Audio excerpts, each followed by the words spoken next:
ओ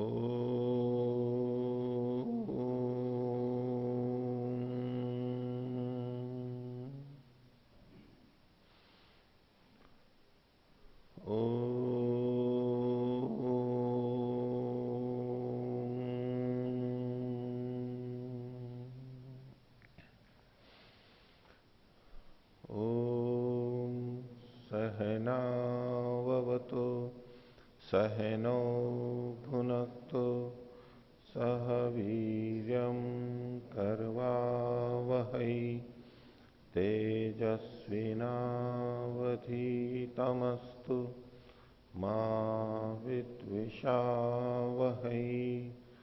ओम शांति शांति शांति। वैशेषिक दर्शन की 33वीं कक्षा। वैशेषिक दर्शन के द्वितीय अध्याय का द्वितीय आनिक चल रहा है।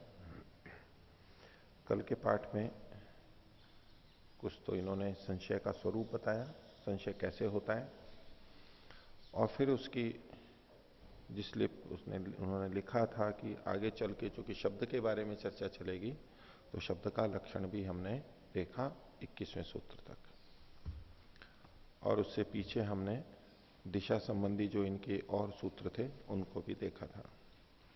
तो पिछले पाठ में से किन्हीं को कुछ पूछना है तो पूछिए। ओम आचार्य जी, पृष्ठ संख्या 32 में 33 में 13वां सूत्र है, कार्य विशेषेण नानात्वम।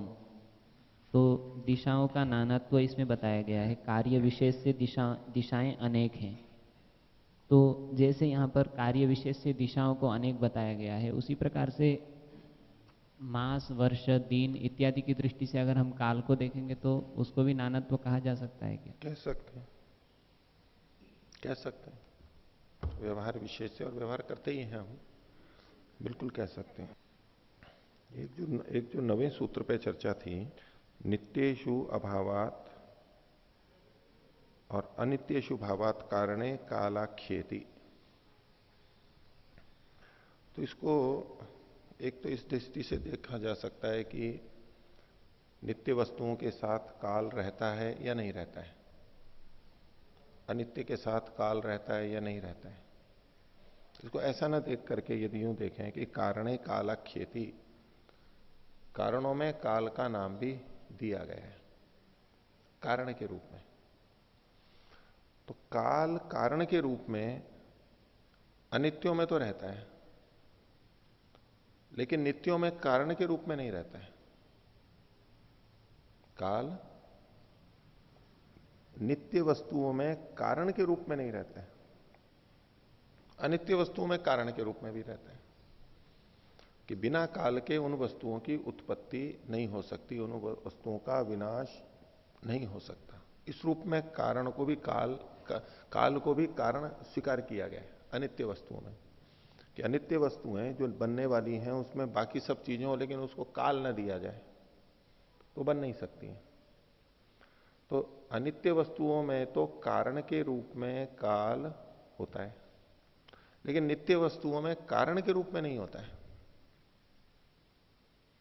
क्योंकि नित्य वस्तुओं का कोई कारण होता ही नहीं है।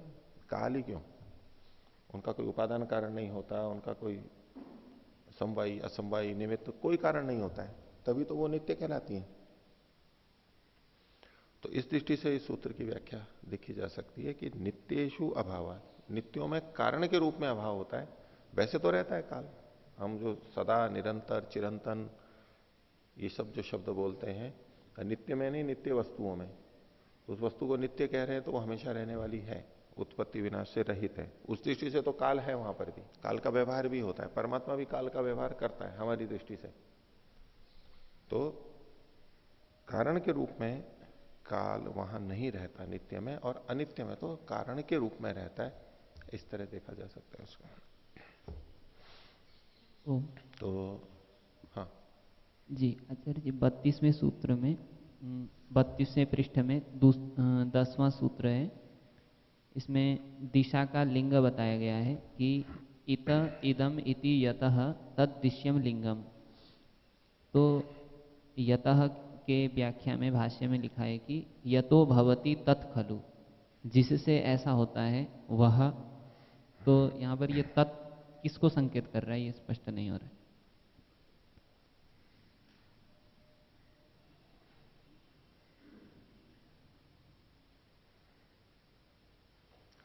वैसे तो तत् का सीधे सीधे देखेंगे तो तद्दिश्यम लिंगम, दिश्य का दिशा से संबंधित लिंग है, तो तत्दिश्यम लिंगम शाब्दिक अर्थ तो ऐसे ही बनेगा।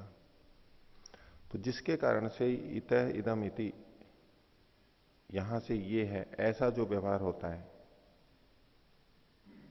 चूंकि ये इधर से इधर ये जो व्यवहार होता है, जो ये चूंकि चूंकि ऐसा व्यवहार होता है, वह व्यवहार दिशा का लिंग है, इससे दिशा का पता लगता है, ऐसा कह सकते हैं।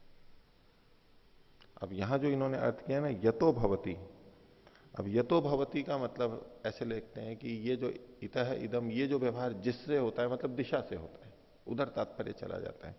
पर ऐसा ना लेते हुए जिससे होता है, ये तो भवती तत्खलु दिश्यम लिंगम, दिशा के लिंग पे ही तत् आएगा। इस तरह की व्याख्या भी की जाती है कि जिसके आधार पर हम इधर और इधर का ये व्यवहार करते हैं वह दिशा है, लेकिन सूत्रकार पर वहां ऐसे बनेगा, जिससे यहां से वहां ये व्यवहार करते हैं, जिसके आधार पर हम ये व्यवहार कर पाते हैं उसे दिशा कहते हैं, फिर वाक्य रचना ऐसे बनेगी। लेकिन यहां पर तद्दिश्यम लिंगम का है तो ठीक है, लिंग को ही यहां पर लेंगे। तो आगे देखिए पृष्ठ संख्या 35, सूत्र संख्या 22, वैशेषिक दर्शन द्वितीय अध्याय द्वितीय आह्निक। 21वें सूत्र में इन्होंने शब्द का लक्षण बता दिया था। श्रोत्र ग्रहणो यो अर्थ स शब्द, श्रोतेन्द्रिय से जिसका पता लगता है, ज्ञान होता है, उसको शब्द कहते हैं। तो अब इसमें संशय पैदा किया जा रहा है कि ये जो शब्द है, ठीक है शब्द का आपने देख लिया कि शब्द होता है, श्रोतेन्द्रिय ग्राह्य होता है, लेकिन शब्द द्रव्य है या गुण है या कर्म है, इन तीनों में से क्या है, तो उसकी विवेचना यहां पर चलेगी। संशय को उठा के पर उसका समाधान किया जाएगा। तो तत्र संशय, तो तुल्य जातीयेषु अर्थांतरभूतेषु विशेषस्य उभयथा दृष्टत्वात्, तुल्य जातियों में शब्द के समान जो अन्य है उसके समान जाति वाले हैं। समान जाति का मतलब यहां भाष्यकार ने लिया कि शब्द जैसे श्रोत्रेंद्रिय ग्राह्य, इंद्रिय ग्राह्य है, ज्ञानेन्द्रिय से ग्राह्य है, तो जो अन्य इंद्रियों से भी गृहीत होते हैं वो कौन है? गुण, गुण अन्य गुण, स्पर्श रूप रस आदि। तो जैसे ये इंद्रिय से ज्ञानेन्द्रिय से गृहीत होता है, ऐसे ही जो अन्य इन इंद्रियों से गृहीत होते हैं उन तुल्य जातियों में। और अर्थांतर भूतेषु, और जो अर्थांतर भूत है यानी जो भिन्न है, इससे भिन्न है। तुल्य जातीय में गुण भी लिया जा सकता है, क्योंकि शब्द को गुण के अंतर्गत मान ही लिया है इन्होंने पहले, और द्रव्याश्रयी है तो, लेकिन फिर भी चूंकि शब्द सीधे सीधे पता नहीं लगता है, पहचाना नहीं जाता है कि ये किसका गुण है, इसलिए यहां पर संदेह है। तो तुल्य जाति यानी गुणों में, और अर्थांतर भूतेषु अपने से भिन्न यानी गुण से भिन्न, गुण से भिन्न होंगे द्रव्य और कर्म, उनमें विशेषस्य, विशेष के, विशेष का मतलब है शब्द का जो विशेष है, शब्द की जो विशेषता है उसके उभयथा दृष्टत्वा, दोनों प्रकार से देखे जाने से। शब्द का जो विशेष है, विशेष गुण है, उसके शब्द की जो विशेषता है उसके शब्द के समान जातियों में भी देखे जाने से और असमान जातियों में भी देखे जाने से संशय पैदा हो रहा है। पीछे जो कहा गया था 17वां सूत्र की, संशय कब होता है? तो सामान्य प्रत्यक्षात विशेष अप्रत्यक्षात, सामान्य का प्रत्यक्ष हो रहा है और विशेष का प्रत्यक्ष नहीं हो रहा है। तो जो शब्द की विशेषता है जिससे शब्द का विशेष ज्ञान होता है वो तुल्य जाति गुणों में भी दिखाई दे रहा है और अतुल्य जाति द्रव्य और कर्म में भी दिखाई दे रहा है। तो है तो विशेष, शब्द का विशेष है, लेकिन वो दोनों तरफ दिखाई दे रहा है, तो अभी वो सामान्य हो गया, इधर भी है और उधर भी है, सामान्य हो गया। और सामान्य होने के कारण से इसमें संशय पैदा हो रहा है। तुल्य जातीयेषु अर्थांतर भूतेषु विशेषस्य उभयथा दृष्टत्वात्, विशेष के, शब्द के विशेष के दोनों तरफ देखे जाने से। यहां पर उभयथा दृष्टत्वात्, ये जो शब्द है इसके ब्रह्ममुनि जी ने दो तरह से अर्थ किए हैं। दोनों तरह से देखे जाने से दृष्टत्वात्, और उभयथा अदृष्टत्वात्, अदृष्टत्वात् अर्थ भी लगाया है इन्होंने। दोनों तरह से न देखे जाने से, उसकी व्याख्या इन्होंने भाष्य में की है, उसको देखेंगे। भाष्य देखिए, शब्द श्रोत्रेण ग्राह्य, शब्द श्रोत्रेंद्रिय से गृहित होता है, ये पीछे इन्होंने 21वें सूत्र में बताया ही है। श्रोत्रम ही इंद्रियम, और श्रोत्र एक इंद्रिय है। तत्र इंद्रिय ग्राह्येषु तुल्य जातीयेषु रूपादिषु गुणेषु, तो जो इंद्रिय ग्राह्य है, जो तुल्य जातीय है, उनमें रूप आदि गुणों में, तुल्य जातीय का मतलब हुआ समान जातीय रूप आदि गुणों में। आगे कहा अर्थांतर भूतेषु, तो तद भिन्नेषु, अर्थांतर भिन्न, तद भिन्नेषु द्रव्य कर्मसु, और इससे गुणों से भिन्न जो है तो द्रव्य और कर्म है उनमें। विशेष से उभयथा दृष्टत्वात्, शब्द का जो विशेष गुण है, खोला इन्होंने स्वयं ने, शब्द विषयक विशेष धर्म से, शब्द से संबंधित जो विशेष धर्म है उसके, उसका उभय प्रकारेण दृष्टत्वात्, दोनों प्रकार से देखा जाने से, अर्थात वो तुल्य जातियों में भी है और अतुल्य जातियों में भी है, दोनों जगह उसका विशेष देखा जा रहा है, तो संदेह पैदा हो गया। जैसे कि चमगादड़ के लिए कहा जाता है, चमगादड़ पशु है या पक्षी है? चमगादड़ पशु है या पक्षी है? एक बार ऐसी कथा कहते हैं कि पशु अलग हो गए, पक्षी अलग हो गए, चमगादड़ आया तो उसने कहा कि मैं पशुओं में, पक्षियों में जाता हूं, तो पक्षियों ने कहा नहीं तुम उधर जाओ, पशुओं में जाओ। और पशुओं ने भी अपने में नहीं रखा, बोले नहीं उधर जाओ पक्षियों में। तो पक्षी इसलिए कि उसके पंख होते हैं, और पशु इसलिए कि उसके स्तन होते हैं, बच्चों को दूध पिलाते हैं वो। अन्य पक्षी तो बच्चों को दूध नहीं पिलाते ना, दाना खिलाते हैं सीधा। तो जो स्तनधारी है उसको हम पशु कहते हैं, और जो पंख वाले हैं उनको हम पक्षी कहते हैं, और उसमें दोनों है। तो इसमें तो यहां तो उदाहरण में से दूसरा है कि जो विशेष है उसके दोनों जगह देखे जाने से हम इसको क्या कहें, इसको किस में माने। तो देखिए इसका इन्होंने कहा, ये तो कहा दृष्टत्वात्, उभय प्रकार है ना दृष्टत्वात्, ये दृष्टत्वात् अर्थ करके सूत्र में यदवा करके आगे कह रहे हैं, संधौ अकार से लुप्त रूपतया अदृष्टत्वात्, संधि में आकार के लुप्त हो जाने से, यानी उभयथा और अदृष्टत्वात्, संधि कर देंगे यदि सवर्ण दीर्घ संधि, तब भी उभयथा दृष्टत्वात्, पास पास में पढ़ेंगे तो अ तो अलग से दिखाई नहीं देगा। तो यहां उभयथा अदृष्टत्वात् ऐसे भी विग्रह हो सकता है, उस तरह भी इन्होंने संगति लगाई है। तो यदवा संधौ अकार से लुप्त रूपतया अदृष्टत्वात्, दृष्टत्वात् और अदृष्टत्वात्। खलु शब्दे संशय, शब्द के विषय में संशय पैदा होता है, ये शब्द क्या है, द्रव्य है, गुण है या कर्म है। अब वो विशेष धर्म कैसे है दोनों तरफ या नहीं है उसको बता रहे हैं। तो शब्द विशेष धर्म संयोगजत्वम, शब्द में एक विशेष धर्म होता है कि वो संयोग से उत्पन्न होता है, संयोग से शब्द उत्पन्न होता है, तो इसका विशेष धर्म है ये जो संयोगजत्व है, ये तुल्य जातीयेषु इंद्रियैर ग्राह्येषु रूपादिषु गुणेषु, तो संयोगजत्व इंद्रियों से गृहित होने वाले रूपादि में भी देखा जाता है, रूपादिषु गुणेषु, और तद भिन्नेषु द्रव्य कर्मसु च दृश्यते, और गुण से भिन्न जो द्रव्य और कर्म है उनमें भी देखा जाता है कि गुण संयोग से उत्पन्न होते हैं। जैसे कि कपड़े का रूप है तो तंतुओं के संयोग से उत्पन्न हो जाता है, घट का जो रूप है वो मिट्टी के कणों के संयोग से उत्पन्न हो जाता है। तो संयोग से एक रूप बन जाता है ना, अलग रूप बन जाता है, संयोगजन्य रूप हो जाता है। शब्द भी संयोग से होता है और द्रव्य भी संयोग से बनते हैं। मिट्टी के कणों में संयोग हुआ तो घट बन गया, पट बन गया, बस तंतुओं से। तो संयोग से द्रव्य भी बनता है और संयोग से कर्म भी उत्पन्न होता है। अगर कोई चीज रखी भी है और इधर से आकर के वो संयोग होता है, संयोग के बाद में वो भी चल पड़ती है, दूसरी वस्तु में भी कर्म आ जाता है, तो संयोग से कर्म भी उत्पन्न होता है। इस दृष्टि से इन्होंने कहा कि तुल्य जातियों में इंद्रिय ग्राह्य रूपादि गुणों में और तदभिन्न द्रव्य गुण कर्मों में भी ये संयोगजत्व देखा जाता है। तस्मात संचय शब्दों गुणों वा द्रव्यम वा कर्म वा, इसलिए संदेह उत्पन्न हो गया कि शब्द द्रव्य है, गुण है या कर्म है। आगे अथवा दूसरे ढंग से देख रहे हैं, अदृष्टत्वात को देख करते हुए, सूत्र के दृष्टत्वात की जगह पे अदृष्टत्वात ये अर्थ करते हुए, उभय अथवा तत्र उभय प्रकारेण कोटिद्वय प्रकारेण न क्वापि दृश्यते, अथवा दोनों प्रकार से, उभय प्रकार से, उभय था को खोला इन्होंने, उसी को कहा कोटिद्वय प्रकारेण, एक इधर और एक उधर, दो कोटियों में, न क्वापि दृश्यते, क्वापि है ये, कहीं भी दिखाई नहीं देता है वो।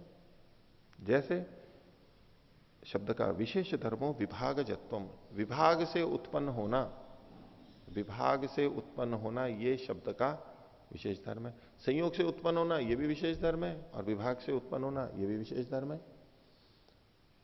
तो विभाग से उत्पन्न होना ये विशेष धर्म, तो शब्दम विहाय न गुणेशु, एक शब्द को छोड़ करके बाकी गुणों में ये नहीं मिलता है। बाकी गुण विभाग से उत्पन्न होते हैं ऐसा नहीं होगा। तो शब्दम विहाय न गुणेशु न द्रव्य कर्मसु दृश्यते, न द्रव्यों में होता है, विभाग करने से द्रव्य नहीं बनते, संयोग से द्रव्य बनते हैं। और ऐसे ही कर्म भी विभाग से कर्म नहीं होता है, संयोग से तो फिर भी हो जाता है। तो गुणों में, द्रव्यों में और कर्म में विभागजत्व नहीं देखा जाता, तो अब इस शब्द को कहां डालें, उनसे किसी से समानता ही नहीं मिल रही। समानता मिले तब तो किसी वर्ग में डालें, गुण में डाल सकते हैं कुछ समानता हो, द्रव्य और कर्म में उन वर्गों में डालें तो उनसे कुछ समानता हो। तो ये विशेष धर्म ऐसा हो गया जो तीनों में से किसी में भी नहीं मिल रहा है, इससे संशय उत्पन्न हो गया कि शब्द को क्या माने। तो अदृष्टत्वाद की दृष्टि से अर्थ किया। आगे देखिए, पुनश्च अस्य विशेष धर्म, और इसका एक विशेष धर्म है। अदृष्टत्वात अर्थ को लेते हुए कह रहे हैं विशेष धर्म क्या, श्रोत्रेंद्रिय ग्राह्यत्व, श्रोत्रेंद्रिय से इसका ज्ञान होता है। अब ये जो श्रोत्रेंद्रिय ग्राह्यत्व विशेष धर्म है, तन्न द्रव्ये न अन्य गुणे न कर्मणि, ये न किसी द्रव्य में है, न कर्म में है, और ना ही किसी गुण में है, कि जिसका ज्ञान हमें श्रोत्रेंद्रिय से होता हो, जिसका ज्ञान श्रोत्रेंद्रिय से होता हो, ऐसा और कुछ भी नहीं है। तो विशेष के विशेष धर्म है वो कहीं नहीं मिल रहा, इससे पता लग, इससे संशय उत्पन्न हो गया कि ये द्रव्य है, गुण है, कर्म है। आगे देखिए, यत्वा, अब अलग ढंग से व्याख्या कर रहे हैं, शब्दे विशेष धर्म से उभय कोटिगत, शब्द में जो विशेष धर्म है वो उभय कोटिगत, दोनों तरफ होता है, नहीं भी होता है। कैसे, तुल्य जातीय गुण लक्षण से द्रव्याश्रयित्व से, शब्द के जो तुल्य जातीय हैं यानी गुण, उनका जो लक्षण है क्या, द्रव्याश्रयित्व, द्रव्य के आश्रित रहना, गुणों का ये लक्षण है कि वो द्रव्य पे आश्रित रहते हैं। शब्द भी ऐसा है जो द्रव्य के आश्रित रहता है। तो एक तो द्रव्याश्रयित्व, इसका शब्द में अभी पता नहीं लग रहा है ऐसा मानिए, बाकी गुण द्रव्य में रहते हैं, द्रव्याश्रयित्व है ये। और अतुल्य द्रव्यगत लक्षण से, जो गुण से भिन्न यानी भिन्न जो द्रव्य है, शब्द को गुण मानते हुए कथन किया जा रहा है कि इसके जो अतुल्य जाती है द्रव्य है, तो द्रव्यगत जो लक्षण है वो कौन कौन से लक्षण, तो उसमें उन्होंने बताया समवायित्व से क्रिया गुणवत्व से, समवायी होना, समवायी कारण बनना, और क्रिया और गुण वाला होना, ये भी शब्द में नहीं है। गुणों में जो द्रव्याश्रयित्व है उसका, और द्रव्यों में जो समवायित्व है और क्रिया गुण वाला होना है, ये भी शब्द में पता नहीं लगता है। तथा च अतुल्य कर्मणश्च, अतुल्य जातीय जो कर्म है उसका एक धर्म बताया, कार्य विरोधित्व से, कार्य का जो विरोध, कार्य है जिसका विरोधी, कार्य विरोधी, पीछे प्रथम अध्याय के प्रथम आनिक का 14वां सूत्र आया था, उसके आधार पर ये कह रहे हैं कि कार्य क्या होता है, कार्य है विरोधी जिसका, कर्म, कर्म का जो कार्य है, कर्म से जो उत्पन्न होता है यानी संयोग, वही कर्म को नष्ट कर देता है। तो कार्य है, उसका कार्य है विरोधी जिसका, ऐसा जो लक्षण है इसके अदृष्टत्वात्, न देखे जाने से संशय हो रहा है। न देखे जाने की, अदृष्टत्वात् की ये अलग ढंग से व्याख्या की है। पहली जो दो व्याख्याएं हैं वो किस तरह की हैं कि शब्द में कोई विशेषता है यानी संयोगजत्व, वो औरों में भी देखा जा रहा है, गुणों में, द्रव्य में और कर्म में, इसलिए संदेह है। दूसरे में क्या कहा, विशेषता को विभागजत्व, ये शब्द की विशेषता है वो औरों में मिल नहीं रही है, न द्रव्य में, न अन्य गुणों में, न कर्म में, इसलिए संदेह है। तो शब्द में संयोगजत्व, विभागजत्व और फिर श्रोतेन्द्रिय ग्राह्यत्व भी, वो औरों में नहीं मिल रहा है, इसलिए संदेह उत्पन्न हो रहा है। अब ये क्या कह रहे हैं दूसरे ढंग से कि इसके जो सजातीय गुण हैं उनमें जो एक धर्म है वो शब्द में नहीं मिल, पता नहीं लग रहा है। द्रव्य में और कर्म में जो विशेष धर्म है वो शब्द में पता नहीं लग रहा है। पहले ये देख रहे थे शब्द का विशेष धर्म इनमें औरों में नहीं है या है, और अब देख रहे हैं इसमें अन्य जो है सजातीय विजातीय उनका विशेष धर्म शब्द में नहीं है। तो द्रव्याश्रयित्व जो है ये शब्द के बारे में पता नहीं लगता है हमारे को कि शब्द द्रव्याश्रयी है, पता नहीं लगता है। मानते तो हैं ये, लेकिन अभी यूं पता नहीं लग रहा है। इस चर्चा के लिए ऐसा इसी रूप में प्रस्तुत किया है। और संवायित्व, क्रिया गुणवत्व ये भी नहीं है, और कार्य विरोधित्व ये भी नहीं है। इसके न देखे जाने से संशय है। और शंकर मिश्र ने सूत्रम न सम्यक व्याख्यातम, ये तो ब्रह्ममुनि जी ने जो व्याख्या की और शंकर मिश्र की व्याख्या को ये उचित नहीं मान रहे हैं। अब इस संशय के बाद में निर्णय के लिए आगे के सूत्र दिए गए हैं, इसलिए इन्होंने कहा तत्र निर्णय प्रकार। अब निर्णय किया जा रहा है शब्द क्या है या क्या नहीं है। तो 23वां सूत्र है, एक द्रव्यत्वात न द्रव्यम, एक द्रव्य वाला होने से यानी एक द्रव्याश्रित होने से शब्द द्रव्य नहीं है। द्रव्य क्या मतलब है यहां पर, कार्य द्रव्य। चूंकि शब्द भी उत्पन्न होता है, नष्ट होता है, इसलिए शब्द यदि द्रव्य हो तो कार्य द्रव्य ही हो सकता है, कारण द्रव्य तो हो नहीं सकता है। शब्द चूंकि उत्पन्न होता है और नष्ट होता है, इसलिए यदि शब्द को द्रव्य माना भी जाए, अभ्युपगम से बात है, मान करके चल रहे हैं, अगर शब्द को द्रव्य माना भी जाए तो द्रव्य कार्य द्रव्य ही हो सकता है, यानी अनित्य द्रव्य ही हो सकता है, नित्य द्रव्य तो हो नहीं सकता। इसलिए यहां जो द्रव्य शब्द आया है यह कार्य द्रव्य, उत्पन्न हुए द्रव्य के संदर्भ में ही देखा जाएगा। तो एक द्रव्यत्वात् न द्रव्यम, जितने भी कार्य द्रव्य हैं वो एक द्रव्य वाले नहीं होते हैं, यानी उसके घटक एक नहीं होते हैं, अनेक होते हैं। लेकिन ये जो शब्द है ये एक ही द्रव्य के आश्रित है, यानी आकाश के आश्रित है। यदि शब्द कार्य द्रव्य होता तो एक द्रव्य के आश्रित नहीं होता, अनेक द्रव्य के आश्रित होता। जैसे घड़ा, कपड़ा, रोटी, मकान, कुर्सी, पेड़, जो भी चीजें हैं ये सब अनेक द्रव्यों से, अनेक घटकों से मिलके बनी हैं। अगर शब्द कार्य द्रव्य होता तो इसके भी अनेक घटक होते, जिसके आश्रित ये है वो अनेक घटकों वाला होता, लेकिन ये जिसके आश्रित है वो आकाश है और वो निरवयव है और एक है, यहां जिस तरह से बात की जाती है, इसलिए ये द्रव्य तो नहीं हो सकता। तो एक द्रव्यत्वात् न द्रव्यम, भाष्य देखिए इसी बात को कहा है, शब्द से एक द्रव्यत्वात्, शब्द के एक द्रव्य वाला होने से, शब्द से का अध्याहार किया प्रसंग के कारण। एक द्रव्यत्वात् को खोल रहे हैं एक द्रव्याश्रितत्वात्, एक द्रव्य के आश्रित होने के कारण से। इसी को आगे खोल रहे हैं एक द्रव्य समवायी कारणवत्वात्, एक द्रव्य ही उसका समवायी कारण है और कोई नहीं है। इसलिए शब्दो ही एकस्मिन् द्रव्ये किल आकाशे समवयति इति समवयति साधितम ही पूर्वम। तो शब्द जो है वो एक ही आकाश में समवेत रहता है, तो और ये हमने पहले साधित कर ही दिया है, पहले बता ही दिया है। कैसे? तो ये सूत्र था परिशेषात लिंगम आकाशस्य, ये परिशेष न्याय से आकाश का ही लिंग होता है कि जहां शब्द होता है वहां आकाश भी होगा। तो शब्द गुण आकाश का स्वीकार किया गया था। तस्मात् स न द्रव्यम, इसलिए शब्द द्रव्य तो नहीं हो सकता है।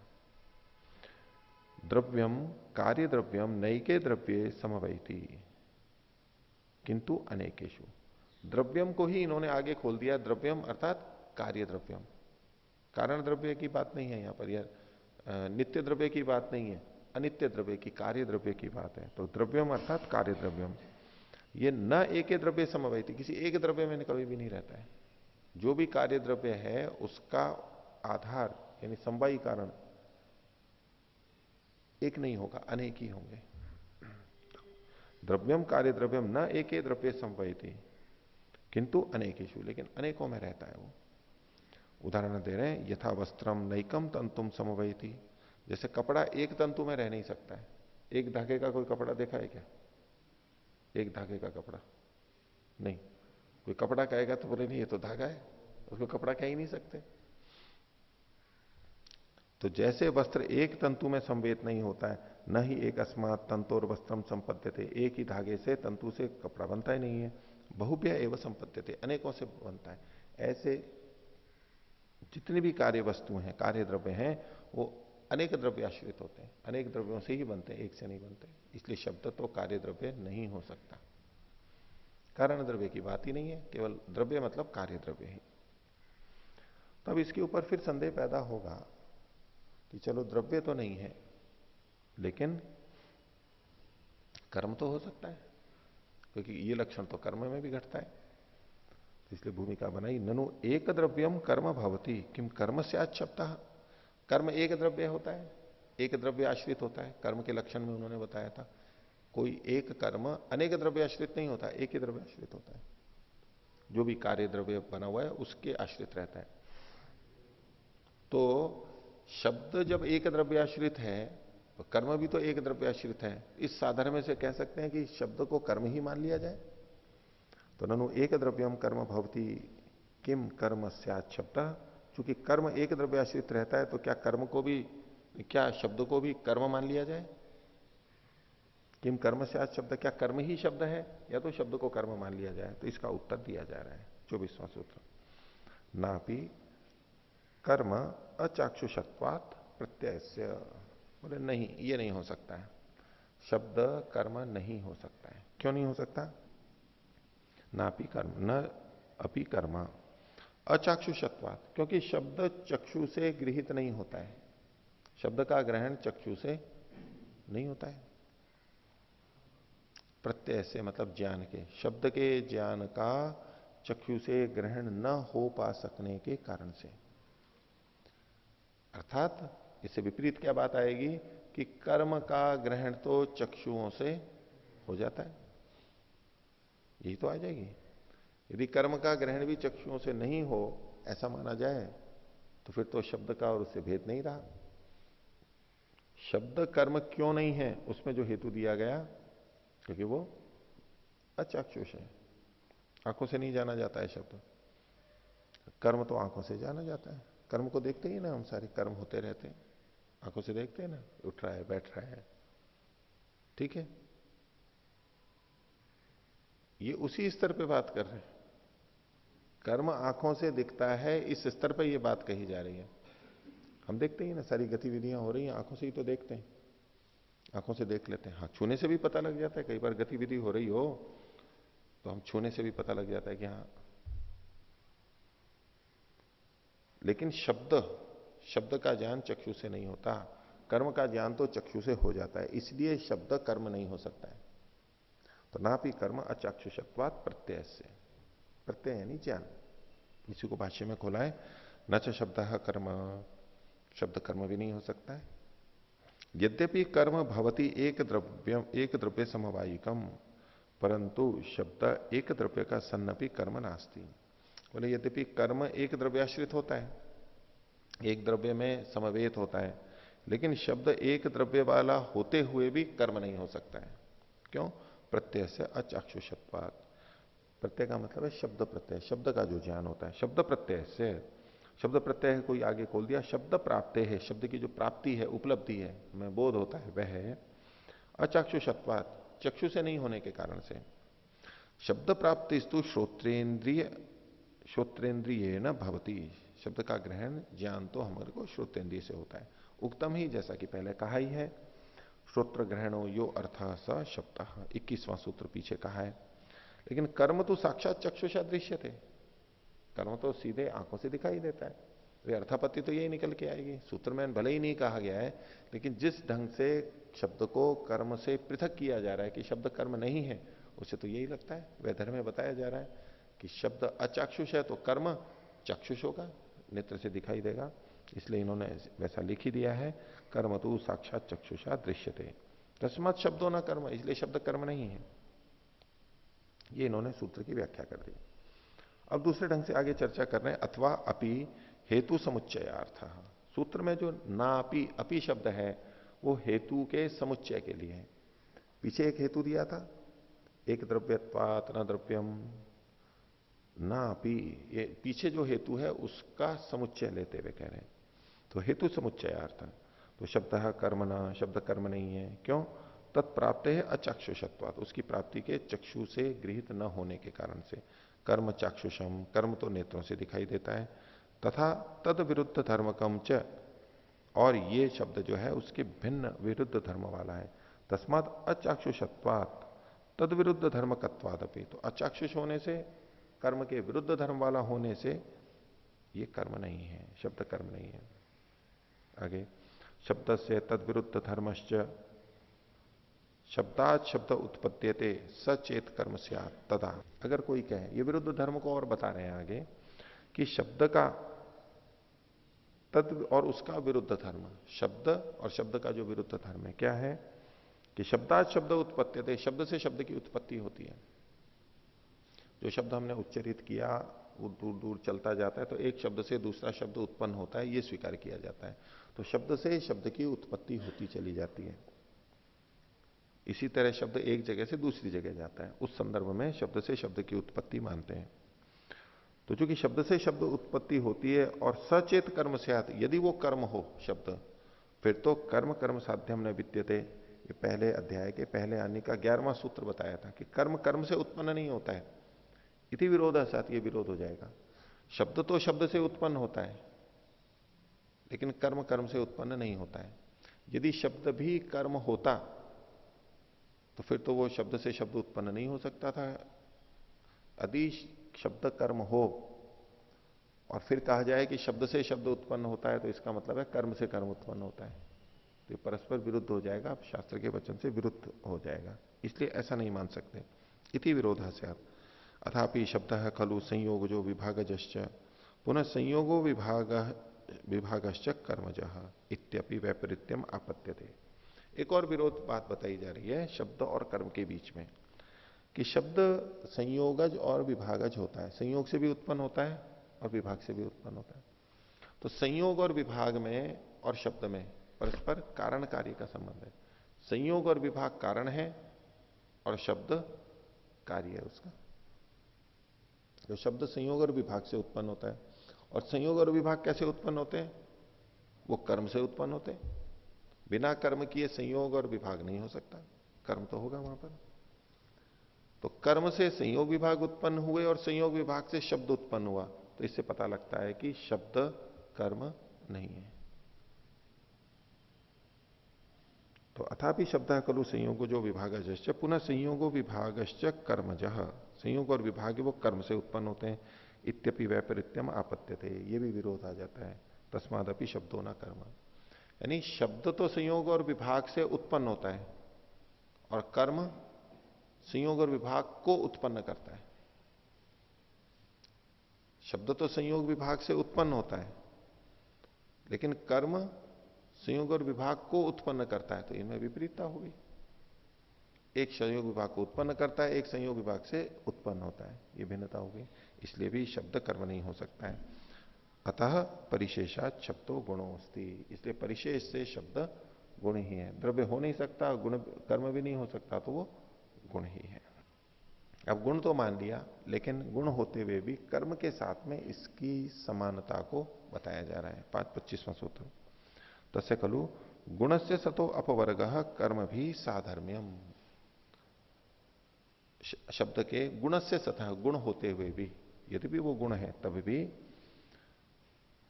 कर्म भी साधर्म्यम, कर्मों के साथ में उसकी समानता है। क्या समानता है?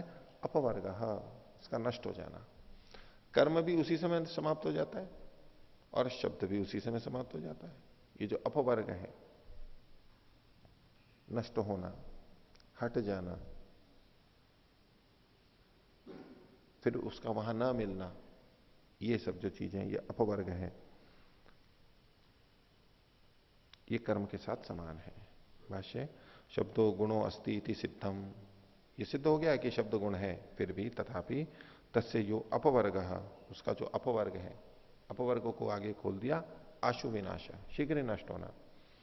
क्योंकि अन्य गुण, अन्य द्रव्य वो भी नष्ट तो होते हैं जो कार्य हैं, लेकिन यहां अपवर्ग कर्म के साथ में जोड़ के दिखाया जा रहा है। इसका मतलब है जो शीघ्र ही नष्ट होने वाला है, आशु विनाश, इसी को खोल दिया सत्यो विनाश इति वृत्तम।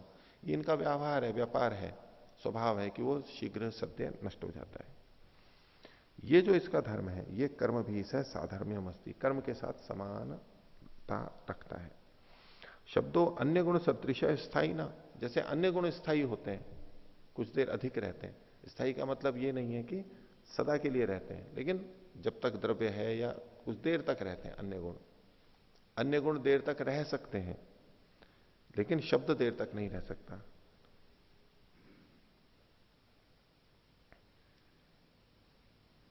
शब्दों अन्य गुण सदृश स्थायी न, कर्म सदृशो अस्थाई इति कर्म भी से साधर्म्यम एतस्य। ये कर्म के समान अस्थाई है, जितनी शीघ्रता से कर्म नष्ट होता है उतनी ही शीघ्रता से शब्द भी नष्ट हो जाता है। ये इसकी साथ समानता है। गुण से सतो अपवर्ग कर्म भी साधर्म्यम।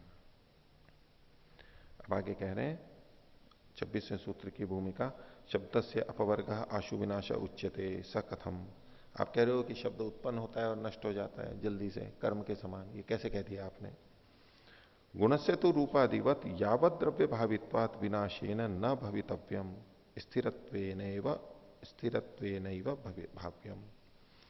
बोले शब्द तो गुण है, और गुण कब तक रहते हैं? यावत द्रव्य भावी, जब तक वो द्रव्य रहता है तब तक उसके गुण भी उसमें बने रहते हैं, देर तक बने रहते हैं। तो ऐसे ही आकाश है तो शब्द भी बना हुआ रहना चाहिए, लेकिन जब ये गुण है तो यावत द्रव्य भावी होना चाहिए। इसको विनाशी क्यों कह रहे हो आप? विनाशेन न भवितव्यम, इतना शीघ्र विनाशी कर्म के समान इसको नहीं होना चाहिए, इसको स्थिर होना चाहिए। तो इस विषय में आगे कहा गया है। इसमें जो शब्द है यावत द्रव्य भावित्वात, यावत द्रव्य भावी, यावत मतलब जब तक, द्रव्य मतलब वो वस्तु, उसके होने तक, जब तक वो वस्तु है तब तक। कौन सी वस्तु? वो गुण जिस वस्तु में रहता है, जिस द्रव्य में रहता है, वो वस्तु जब तक है तब तक रहेगा। अब जब तक ये लेखनी है तब तक इसका भार रहेगा या नहीं रहेगा? इसका रंग रूप है वो रहेगा, रूप रहेगा। हम कहें कि भाई रंगीन कपड़े होते हैं, वो धीरे धीरे हल्के पड़ जाते हैं, रंग बदल जाता है। यावत द्रव्य भावी, हाँ रंग तो बदल जाता है लेकिन रूप तो रहेगा उसमें। रूप कौन सा है वो बदल जाता है, धूप आदि के कारण से उसमें चीज हट जाती है, परिवर्तित हो जाता है। फल है हरे से पीला हो जाता है, लाल हो जाता है, सड़ जाता है, ये चीजें तो हैं। अब जो हरा था पहले केला, वो पीला हो गया तो अब उसमें हरापन तो नहीं रहा, आम हो गया, परिवर्तित हो गया। तो उस रूप में नहीं देखना, ये चीजें तो कुछ परिवर्तित होती हैं। यावत द्रव्य भावी, उसका रूप गुण तो उसमें फिर भी विद्यमान है, आकार प्रकार और बहुत सारे गुण। तो गुण यावत द्रव्य भावी होते हैं। घड़ा जब तक है तब तक घड़े के गुण उसमें हैं। नित्य वस्तुएं चूंकि सदा थी और सदा रहेंगी तो उनके गुण भी उसमें सदा ही रहते हैं। अनित्य वस्तुएं किसी समय में उत्पन्न होती हैं, नष्ट होती हैं, तो जब तक वो रहती हैं तब तक उनके गुण उसमें रहते हैं। इसको कहते हैं यावत द्रव्य भावी। लेकिन शब्द के साथ में ऐसा नहीं है। शब्द का द्रव्य, समवायी द्रव्य आकाश को स्वीकार किया जा रहा है, आकाश नित्य है, आकाश के रहते हुए भी शब्द नहीं रहता है। तो ये कैसे है? गुण है तो यावत द्रव्य भावी होना चाहिए। इस विषय में आगे कहते हैं 26वां सूत्र, सतो लिंगा भावात, उसके होते हुए भी, जो विद्यमानता है उसकी, लेकिन उसके होने के आगे और पीछे उसके लिंग चिन्ह यानी श्रोतेंद्रिय ग्राह्यत्व के न होने के कारण से हमें पता लगता है कि वो सत्य नष्ट होने वाला है, जल्दी ही नष्ट होने वाला है। भाष्य देखिए, श्रोतेंद्रिय ने ग्राह्य शब्द इत्युक्तम, पहले कह ही दिया है सूत्रकार ने कि शब्द वो है जो श्रोतेंद्रिय से गृहित होता है। उच्चारण काले ताड़न काले च सन शब्द श्रोत्रेण श्रूयते, उच्चारण के समय या ताड़न के समय। ताड़न मतलब हम कोई ढोल बजा रहे हैं, ऐसे कुछ ताड़न कर रहे हैं, ताली कर रहे हैं, ये भी ताड़न है। उस समय में ताड़न का मतलब ऐसे पीटना होता है ना, पीटते हैं, तो ढोल को भी पीटना ही बोलते हैं आजकल। उसको बीट कर, वो डंडे से जो मारते हैं आजकल, जो भी करते हैं उससे पीटना ही तो बोलते हैं उसको, ढोल को पीट रहा है, तो ताड़न अर्थ है। तो उच्चारण काले ताड़न काले च सन शब्द श्रोत्रेण श्रूयते, तब तो श्रोत्र से सुनाई देता है, किंतु उच्चारणात् ताड़नाच प्रागूर्ध्वम च प्रागूर्ध्वम व श्रवणात् न श्रूयते।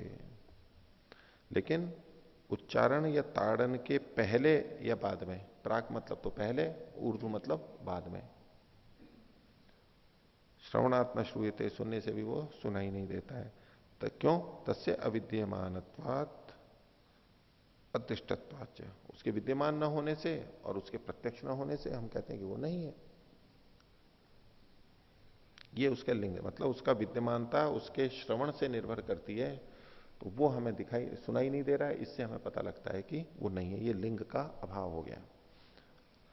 यदि खलु उच्चारणात् ताड़नात् प्रागूर्ध्वम च शब्दों अस्ति इति, यदि उच्चारण के ताड़न के पहले और बाद में भी शब्द है, तो तस्य सतो विद्यमान से लिंगम लिंग्यते ये न तत्प्रमाणम श्रोत्र गोचरत्व भवेत। यदि वो पहले से विद्यमान था या रहेगा, तो उसका लिंग को आगे खोल रहे हैं, लिंग्यते ये न, जिससे उसका संकेत मिलता है, पता लगता है, तत्प्रमाणम श्रोत्र गोचरत्व भवेद, जिससे तत्प्रमाण, उस प्रमाण को ही लिंग कह रहे हैं, लक्षण कह रहे हैं, उसको प्रमाण कह रहे हैं, वो उसका श्रोत्र गोचरत्व होना चाहिए, श्रोत्र से उसका पता लगना चाहिए।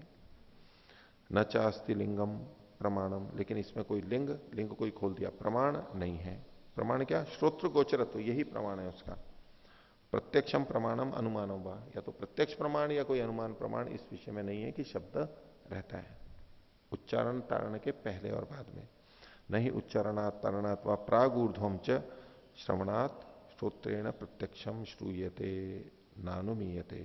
तो उच्चारण और तारण के पहले और बाद में श्रोत्रेंद्रिय से उसका सुनने के पहले और बाद में श्रोत्र के द्वारा उसका प्रत्यक्ष नहीं सुनाई देता और न ही उसका अनुमान हो पाता है। इससे पता लगता है कि वो यावद्रव्य भावी नहीं है, क्षण थोड़ी देर के लिए ही रहता है। और शब्द की अनित्यता को बताने के लिए अगला सूत्र है पुनश्च 27वां सूत्र, नित्य वैधर्म्यात्, नित्य वस्तुओं के जो धर्म होते हैं उससे विपरीत धर्म शब्द में देखे जाते हैं, इससे भी पता लगता है कि वो स्थायी नहीं है। भाष्य, नित्य से धर्म वैपरीत्या, नित्य वस्तु के धर्म के विपरीतता उसमें होने से। नित्य का धर्म क्या है? तो नित्य से धर्म, नित्य का जो धर्म है वो क्या है? स्वग्रहण साधनेन करणेन नित्यम निरंतरम ग्रहणम प्राप्ति। तो नित्य वस्तु का धर्म क्या है? कि स्वग्रहण साधनेन, उस वस्तु के ग्रहण का जो भी साधन है, जो भी उपकरण है उसके द्वारा, तो स्वग्रहण साधनेन कोई आगे खोल दिया, करणेन उपकरणेन, करण के द्वारा नित्यम निरंतरम ग्रहणम प्राप्ति, लगातार उसका ग्रहण या उसी को खोल दिया प्राप्ति होती रहती है। शब्दस्तु स्वग्रहण साधनेन नित्यम निरंतरम गृह्यते, शब्द जो है वो अपने ग्रहण साधन के द्वारा, साधनेन न नित्यम निरंतरम गृह्यते, अल्प विराम, वो नित्य निरंतर सुनाई नहीं देता है। जो शब्द पहले उत्पन्न हुआ वही बाद में सुनाई नहीं देता है। हाँ, नए नए शब्द आते रहते हैं, वो तो सुनाई देते रहेंगे, लेकिन वही शब्द जो पहले वाला था वो बाद में सुनाई नहीं देता। अगर उस जैसा कोई शब्द सुनाई देता है तो वो तो नया उत्पन्न हुआ है, नया बोला गया है, नया ताड़न किया गया है। तो अपने ग्रहण साधन यानी श्रोतेंद्रिय से निरंतर गृहित नहीं होता है। अथच नित्यम वस्तु नोत्पद्यते न विनश्यति शब्दो न तथा। और जो नित्य वस्तु होती है ना तो उत्पन्न होती है ना नष्ट होती है, लेकिन शब्द तो ऐसा नहीं है। शब्द तो उत्पन्न भी होता है और नष्ट भी होता है। इसलिए नित्य वस्तुओं से वैधर्म्य होने के कारण से ये नित्य नहीं है, क्षणिक है, नष्ट हो जाता है। आगे अब कह रहे हैं अपितु 28वां से उत्तर अनित्यश्चायम कारणतः। और ये अनित्य है। अनित्य कैसे है? कारण वाला होने से। जो कारण वाला होता है वो अनित्य होता है, जिसका कारण नहीं होता है वो नित्य होता है। तो अनित्यश्चायम कारणतः। भाष्य शब्द खलु न भूत्वा भवति। शब्द जो है न होकर के होता है, यानी पहले नहीं था और अब आ गया। न भूत्वा जो कि पहले नहीं था और अब भवति मतलब हो जाता है। यो ही नित्यो भवति न तथा स भवति। जो नित्य होता है वो ऐसा नहीं होता है। कैसा नहीं होता है? कि न होकर के हुआ हो ऐसा नहीं होता है। इसी को तात्पर्य को खोल रहे हैं। स तो सर्वदा भवति ही, हमेशा रहता है वो तो। शब्दो अभूत्वा पूर्व तो न भवन पश्चात भवति। शब्द है वो अभूत्वा न होकर के, अभूत्वा को ही इन्होंने खोल दिया है। पूर्व तो न भवन पहले से न होता हुआ, पश्चात भवति फिर बाद में कभी हो जाता है। कारणतश्च खलु उच्चारणात्। कारणतश्च कारण से होता है वो, कोई ना कोई कारण उपस्थित होता है तो वो न होता हुआ भी फिर बाद में हो जाता है। वो कारण क्या है? तो भेरी दंडा दी ताड़नात्वा। भेरी या दंड आदि के ताड़न, भेरी और दंड के ताड़न से ये उत्पन्न हो जाता है। भेरी से होता है और ताड़न आदि से होता है। तस्मात् शब्दों न पूर्व तो विद्यमान अस्ति किंतु स तु अनित्य। इसलिए शब्द पहले से विद्यमान नहीं होता है, वो अनित्य होता है, उत्पन्न होता है। शब्द के बारे में बहुत चर्चा चलती है अन्य ग्रंथों में भी कि शब्द नित्य है या अनित्य है। व्याकरण में भी चलती है, महाभाष्य में, काशिका में, न्याय दर्शन में चलती है, यहां भी चलती है।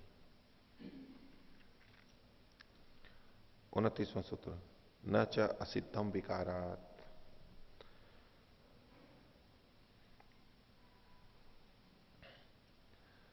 कारण से शब्द का कार्यत्व, पीछे जो कहा था कारण अनित्यश्चायम कारणतः, तो कारण से शब्द का जो कार्यत्व है वो असिद्ध नहीं है। न च असिद्धम, वो असिद्ध नहीं है यानी तो सिद्ध है। दो निषेध आ गए। कैसे? उसमें विकार होने के कारण से, शब्द में विकार या परिवर्तन देखे जाने से। भाष्य में खोला इन्होंने कारणतः शब्द से कार्यत्व न खलु असिद्धम। कारण से शब्द का जो कार्यत्व है वो असिद्ध नहीं है। शब्द का कार्यत्व यानी शब्द उत्पन्न होता है, और कारणतः मतलब किसी न किसी कारण से उत्पन्न होता है। संयोग विभाग आदि कारण से शब्द का उत्पन्न होना ये असिद्ध नहीं है, यानी सिद्ध है। किंतु कारणात् तस्य कार्यत्व सिद्धमेव। उसी को खोल दिया, कारण से कार्य का इसका कार्यत्व ये सिद्ध है। हेतु दिया विकारात्। विकार धर्मत्वात् कार्य से, क्योंकि कार्य जो होता है वो विकार धर्म वाला होता है, उसमें बदलाव होता रहता है। कैसे? तो शब्द में भी विकार बता रहे हैं। शब्दों विक्रियते विकारम आपद्यते घटाधिवत। शब्द विकार को प्राप्त होता है। विक्रियते, विक्रियते कोई खोल दिया, विकारम आपद्यते बदलाव को प्राप्त होता है। कैसे? घड़े आदि के समान। यथा घटपट आदि ही कार्यम वस्तु शनै शनैर विकारम आपद्यमान क्रमेण नैर्बल्यम जीर्णत्वम प्राप्नुवन सन विनष्टो भवति। जैसे घटपट आदि वस्तुएं जैसे जैसे धीरे धीरे विकार को प्राप्त होती हुई, बदलाव को प्राप्त होती हुई ये दुर्बल हो जाती हैं, जीर्ण हो जाती हैं, क्षीण हो जाती हैं और फिर नष्ट हो जाती हैं। तथा वह शब्दों शब्द भी ऐसे ही होता है। कैसे? तीव्रतमत्वम तीव्रतरत्वम तीव्रत्वम मंदत्वम मंदतरत्वम मंदतमत्वम विकारम आपत्त्यमान क्रमेण नैर्बल्यम प्राप्नुवन विनष्टो भवति। तीव्रतमत्व जितना भी शब्द है वो सबसे तीव्र मान लो, बहुत तेज था, धीरे भी बोला गया तो वो भी जितना था उतना मान लीजिए, फिर उससे फिर और हल्का हल्का हल्का हल्का हल्का होते होते होते समाप्त हो जाता है। ये प्रत्यक्ष देखा जाता है, तो इससे पता लगता है कि शब्द अनित्य है, नष्ट हो जाता है।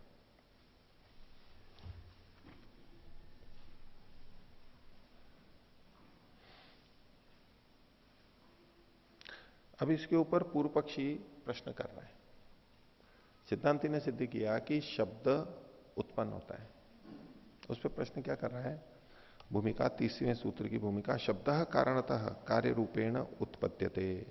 शब्द जो है किसी कारण से कार्य के रूप में उत्पन्न होता है, ये जो आपने कहा था, और इसी कारण से अतएव तीव्रत्व मंदत्व विकारम आपत्त्यमानो विनष्टो भवति इति न। क्योंकि वो उत्पन्न होता है इसलिए वो तीव्रत्व मंदत्वादि विकार को प्राप्त होता हुआ नष्ट हो जाता है, ये जो आपने कहा था ये ठीक नहीं है। किंतु सखलु स्थित सन, वो तो पहले से विद्यमान है, व्यंजकाद अभिव्यज्यते, अपने प्रकाशित करने वाले कारणों से बस प्रकट हो जाता है। वो पहले से होता हुआ केवल प्रकट हो जाता है, प्रकट होता है वो। उदाहरण दिया, प्रदीपेन व्यंजकेन स्थिर घटाधिपत, जैसे पहले से विद्यमान घड़ों को दीपक प्रकाशित कर देता है। तो यहां पर जो व्यंजक और व्यंग्य, व्यंजक शब्द का मतलब है प्रकट करने वाला। जैसे कमरे में अंधेरा हो, रात्रि हो, घड़ा कुर्सी आदि सामान रखे हुए हों, और प्रकाश करते ही वो सारी चीजें दिखने लग जाती हैं। तो दिखने लग जाती हैं तो उसका ये मतलब थोड़ा ना सोचते हैं हम कि उत्पन्न हो गई हैं। जैसे ही दीपक जलाया, जैसे ही बटन दबाया, बल्ब जला, तो उस दिए ने और बल्ब ने उन सब वस्तुओं को उत्पन्न कर दिया, क्योंकि पहले तो थी नहीं, दिख नहीं रही थी, तो जलाया और वो उत्पन्न हो गई। ऐसा तो नहीं कहते हम क्या कहते हैं? एक घड़ा पलंग आदि पहले से विद्यमान थे, फिर दीपक ने क्या किया? को प्रकट कर दिया, व्यक्त कर दिया। तो दीपक आदि तो है व्यंजक और वो है व्यंग्य। तो ऐसे ही जो मुंह से बोलते हैं, भेरी दंड आदि या संयोग करते हैं, ताली बजाते हैं, इससे, इन निमित्त से शब्द सुनाई दे जाता है। था तो पहले से वो, लेकिन कारण नहीं था, व्यंजक नहीं था, इसलिए वो दिखाई नहीं दे रहा था। ऐसा पूर्व पक्षी कह रहा है। सतु खलु स्थित हसन व्यंजकाद अभिव्यंजते प्रदीपेन व्यंजकेन स्थिर घटाधिवत सो अभिव्यक्त हसन एव शब्द तीव्रत्व मंदत्व आपद्यते इति चेद उच्चेता। और वो शब्द अभिव्यक्त होता हुआ भी तीव्रत्व मंदत्व इस विकार को प्राप्त होता है, तो इससे उसकी अनित्यता क्यों मान रहे हो आप? तीव्रत्व मंदत्व से विकारत होता है, लेकिन था तो वो पहले से। अब कैसे सिद्ध करेंगे कि शब्द पहले से था या नहीं था? इति चेद उच्चेता, ऐसा कोई कहे तो ठीक है, तो उसको हमें सिद्ध करना पड़ेगा। अब कोई बच्चा कहे कि नहीं बल्ब जला है तब ये घड़े आ जाते हैं, घड़े और पलंग आदि, और जैसे ही बल्ब बंद करते हैं वो समाप्त हो जाते हैं। अगर वो ऐसा कहे तो फिर सिद्ध करना पड़ेगा ना कि नहीं पहले भी थे ये। कुछ ना कुछ हेतु प्रमाण देना पड़ेगा। हमारे को तो समझ में आया हुआ है, कोई ना कोई प्रमाण देना पड़ेगा। ऐसे ही शब्द के विषय में ये कह रहे हैं। तो 30वां सूत्र है अभिव्यक्त दोषात। बोले ये जो अभिव्यक्ति ये वाद आप मान रहे हो, इसमें तो दोष है, इसलिए ये स्वीकार्य नहीं है। देखो ये अभिव्यक्ति और एक है उत्पत्ति, उत्पत्ति और अभिव्यक्ति। सिद्धांति ने शब्द के बारे में जो कहा वो उत्पत्ति को कहा, उत्पन्न होता है और नष्ट होता है। पूर्व पक्षी जो कह रहा है शब्द उत्पन्न नहीं होता है, बस प्रकट हो जाता है।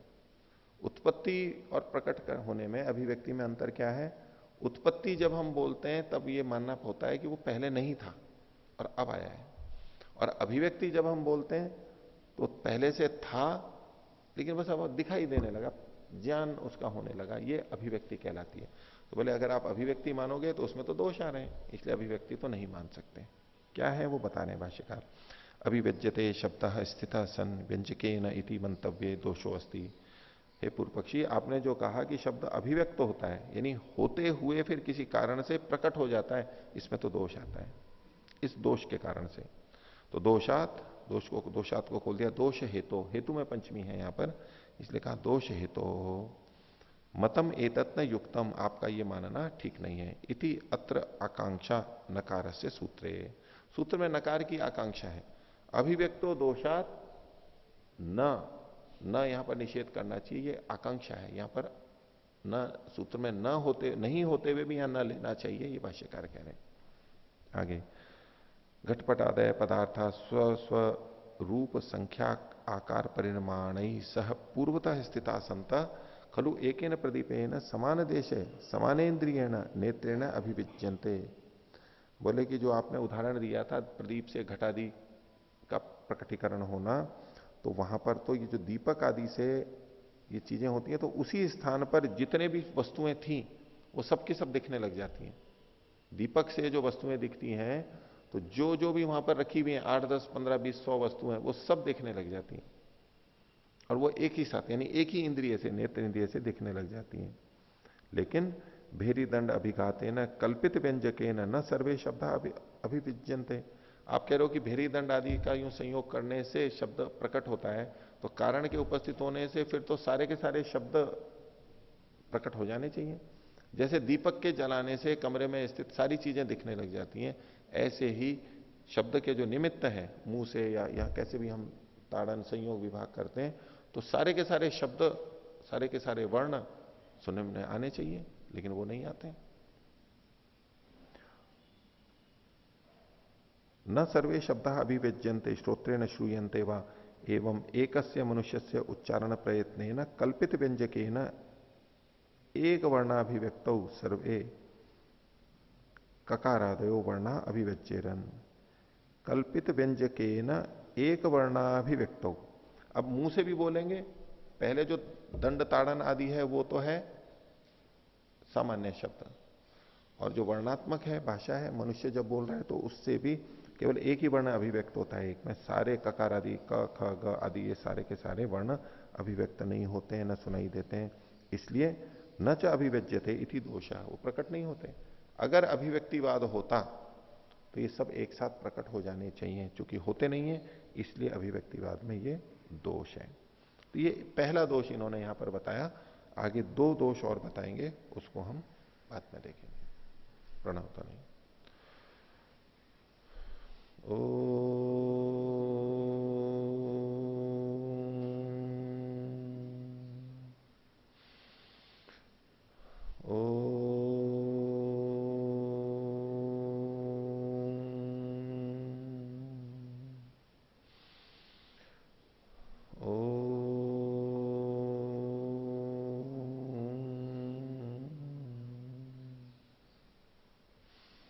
सभी को साधारण अभिवादन।